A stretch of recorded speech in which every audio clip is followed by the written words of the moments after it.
Welcome to Thoughts That Can Change Your Life with me, Reverend Lee. Today is the 4th of July. So, what's my thought for today? What is love?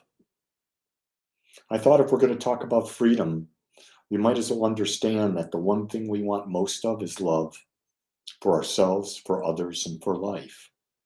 But most people don't have words to describe what love is for them. So, I'm going to give you some words. See what you think about them.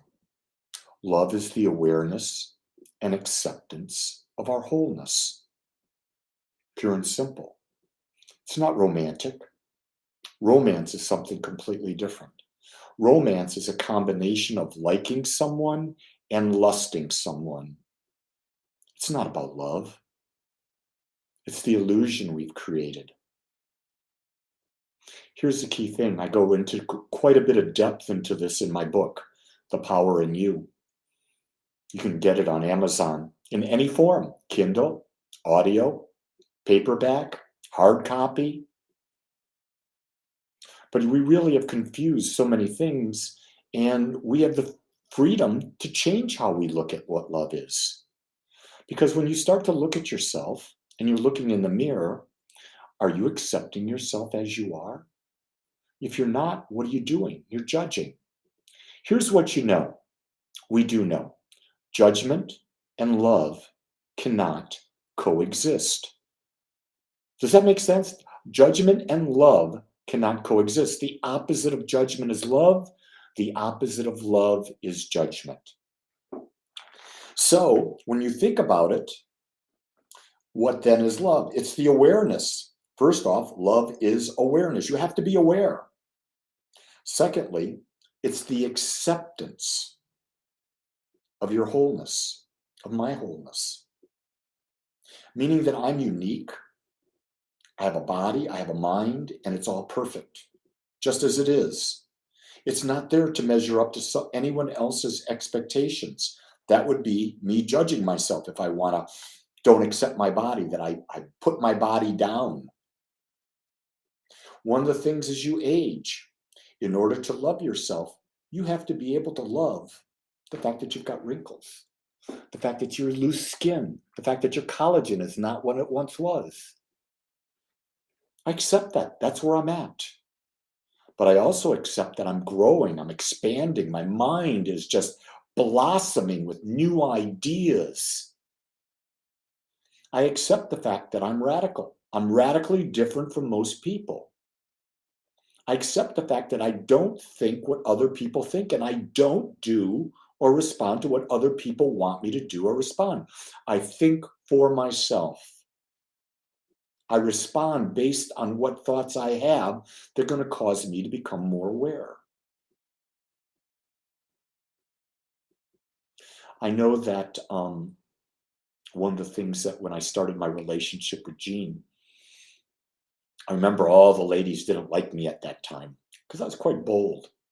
Because at that time, Meatloaf had a song, 2 out of 3 Ain't Bad. And I would change the words. I would say about Jean, I love her and I want her, but I'm not going to need her. And they said, you got to need her. And I said, no, I don't have to need her. I have to give her freedom. Freedom every day to choose. Does she want to be with me? Does she not want to be with me? Freedom to not give her the freedom to make up her own mind, not throw my expectations out there, but let's come to some agreements as to how we work together. I had to learn to accept my wife as she was and not judge against who she was, the infatuated Jean that I fell in love with. You know how infatuated I was at first? My God. Well, here I am in my 51st year of marriage. I've done 50 anniversaries. I'm in my 51st year. And I look at this woman, and she's by far physically not the same woman, not in any way, shape, or form. That's just observing. But I accept her just as she is. And the beauty of it is she looks and accepts me as I am. And what I've come to understand is the reason we're together is we are a vibrational, energetic match because we give each other freedom to be ourselves. So when I think of freedom, I think of the ability to be me without any restrictions. And I think of freedom as you having the ability to be you without any restrictions. So I look at love a whole lot differently than other people. I can look at anyone and tell them I love them because all I'm saying to them is, I accept your uniqueness as you are. That's all I'm saying. Now, for me, in human form, I can love anyone. Doesn't mean I like everyone. Does that make sense? Liking someone means they're a frequency match. They're a vibrational match to you. There's a lot of people on the planet. Most people on the planet are not a vibrational match to you or me. Ergo, I can love them, but I don't like them. And what I mean by like is I choose not to spend more time with them. I spend time with people that I like. I spend people with time that I like that support and grow me. And I get to support and grow them and like them back. I spend time with people that I like, support, and grow, and I want to share with. It's real important to share with. And most importantly, I love spending time with people and laughing. At our in-person services on Sunday, when I'm interacting with our community, there's always a lot of laughter.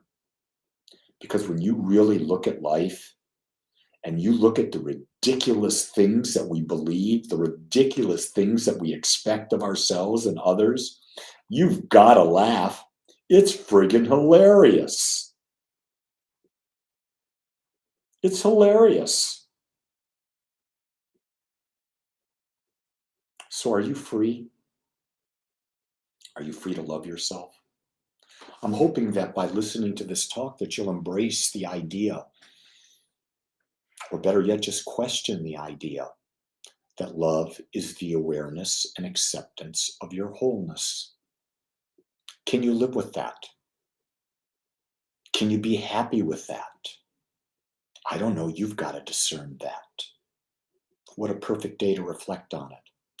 Freedom to me is a state of mind. It is not about going out, eating all sorts of food and bloating yourself, drinking all sorts of alcohol, and then watching the fireworks and then waking up in the morning hungover. That's not freedom. Freedom is love.